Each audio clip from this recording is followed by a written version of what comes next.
ازيكم عاملين ايه؟ تعالوا النهارده نعمل وصفه سهله واقتصاديه بصدر فرخه واحد هتاكلي العيله كلها. بس قبل ما ابدا ما تنسوش تعملوا لي لايك وسبسكرايب وسيبوا لي كومنت حلو تشجعوني بيه. يلا بقى نبدا ونقول بسم الله. معايا هنا صدر فرخه عامل حوالي نص كيلو. هقطعه مكعبات. قطعوا التقطيع اللي انتوا عايزينها، ممكن تقطعوها شاورما صغير. انا قطعتها مكعبات كبيره شويه. منضفاها كويس جدا طبعا، وغسلها بملح وليمون ودقيق.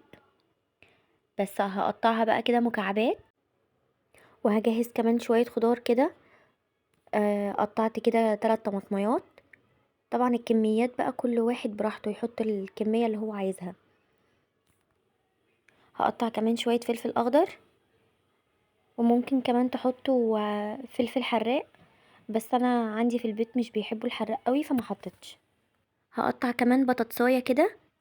البطاطس ممكن تكتروا منها، هتخليها اقتصادية وهتكتر الكمية وهيبقى طعمها حلو جدا.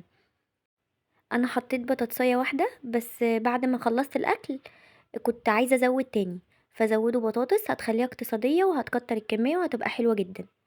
هقطعها مكعبات قد الفراخ كده وهحمرها في الزيت.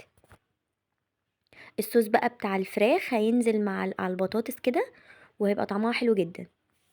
في طاسه بقى هحط فيها كده شويه زيت وهنزل فيها الفراخ، اديها تشويحه كده. لو الفراخ نزلت ميتها مفيش مشكله، في الوصفه دي انا عايزه فيها صوص، فمش هيبقى فيها مشكله لو الميه بتاعت الفراخ نزلت. حطيت كده معلقتين من البهارات الفراخ، وحطيت معلقه من البابريكا، وحطيت معلقه من الفلفل الاسود. هقلب بقى كل الكلام ده مع بعض واشوح فيهم كده لحد ما آه، الميه الفراخ تشرب الميه بتاعتها شويه. هنزل عليها بعد كده بقى بصلايه مبشوره.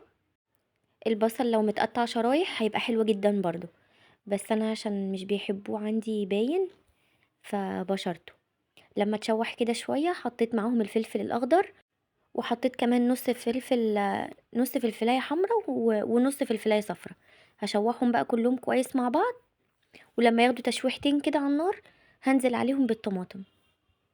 هشوح فيهم كده لحد ما الطماطم بقى تتسبك والفراخ تستوي والفراخ تشرب ميه شويه. زودت كده عشان الخضار، زودت كده معلقه من بهارات الفراخ، وحطيت كمان نص معلقه من البابريكا. هقلب بقى واسيبها تستوي. الصوص بتاعها بقى ده خطير، لما يتحط على البطاطس هتبقى كأنكم بتاكلوا فراخ. جبت كده بقى بايركس او صينيه او اي حاجه، حطيت البطاطس اللي حمرتها ونزلت عليهم بالفراخ اللي عملتها اللي شوحتها دي. هرش عليها بقى كمان رشه جبنه موتزاريلا كده، وادخلها الفرن تحت الشوايه بس مش هولع الفرن من تحت. اول ما تاخد لون هطلعها.